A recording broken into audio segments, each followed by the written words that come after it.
Ever find yourself holding on to the past like it's a priceless antique? We all do it, clutching onto memories, grudges, or regrets like they're going to reward us someday. But the truth is, they're only weighing us down in the one place we can actually make a difference: the present moment. And if you're serious about creating a powerful future today, I want to talk about why letting go might just be the best thing you can do. See, life has this tricky way of keeping us in the past or rushing us toward the future, rarely letting us just be here. Think about it. How often are you thinking about what happened last week, last year, or even 10 years ago, or worrying about what's coming next? Now, don't get me wrong, there's nothing inherently bad about looking back or planning ahead. But when we get stuck there, we waste the only time we actually have, right now. Take it from me, I spent years doing just that. And let me tell you, it wasn't pretty.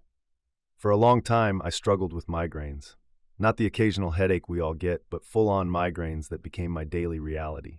I was downing painkillers like candy, moving from the basic stuff to prescription doses. By the end, I was taking 2 bottles a day of codeine tablets. But even with all that, I was constantly in pain, numb, and frankly, a little miserable. Then one day, I had an unexpected wake-up call. I was rushing through a hotel lobby in Vancouver, dragging 2 heavy suitcases and feeling like my head might actually explode.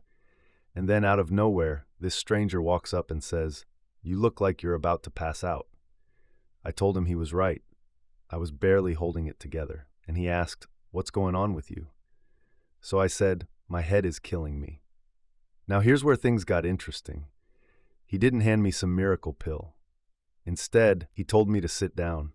When I protested, saying I had to catch a plane, he just looked at me and said, "Planes?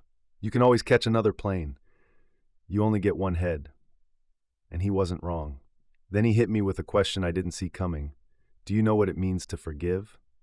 I paused. I thought I knew, right? But something in his tone made me rethink it. So I just shrugged and said, "I guess not." That's when he explained something that changed my life. He said, "Forgive means to let go, completely, no strings attached."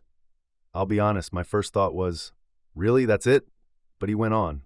He said that the migraines, the tension, everything weighing me down was tied to things I was holding on to: old thoughts, stress, regrets.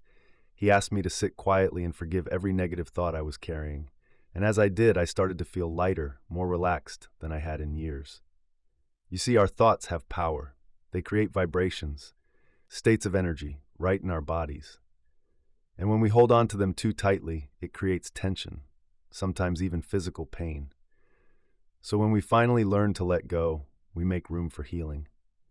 It was my first real experience of just how powerful the subconscious mind is when it's freed from the weight of the past.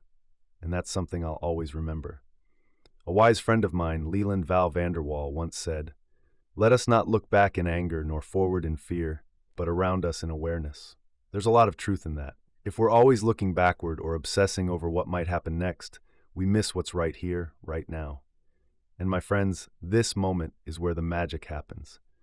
So here's my challenge to you. Let go of something today. Just one thing. It could be a grudge, a regret, a should have that's been dragging you down. Just breathe, acknowledge it, and then let it go. You might be surprised how much lighter you feel and how much more energy you have to focus on the future you actually want.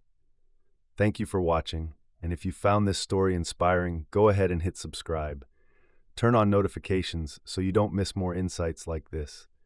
Together, we'll keep exploring the power of the mind and the universe, one moment at a time. Until next time, keep living in the now. And remember, life's too short to carry heavy baggage.